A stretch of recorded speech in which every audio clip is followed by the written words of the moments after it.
Ever wondered why some plants flourish after being moved while others don't?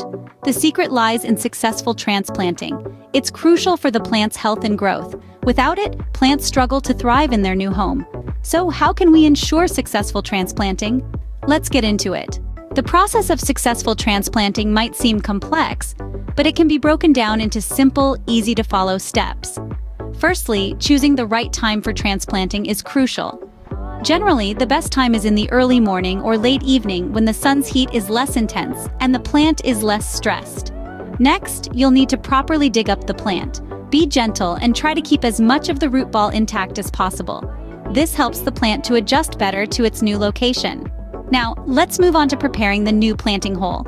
It should be twice as wide and just as deep as the root ball. This gives the roots plenty of room to spread and grow. The fourth step involves placing the plant in the hole and backfilling it. Make sure the plant is at the same depth it was in its original location.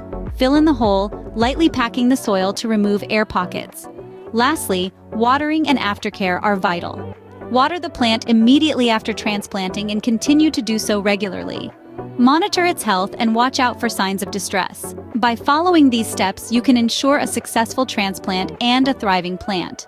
Now that you've learned the basics of successful transplanting, it's time to put your knowledge into action. Imagine the satisfaction of seeing your transplants flourish, their roots firmly taking hold in their new home. It's not just about growing plants, it's about nurturing life, creating a lush green space filled with vibrancy and vitality. So, roll up your sleeves and let's get transplanting. Don't forget to like this video and subscribe to our channel for more gardening tips and tricks. Happy gardening!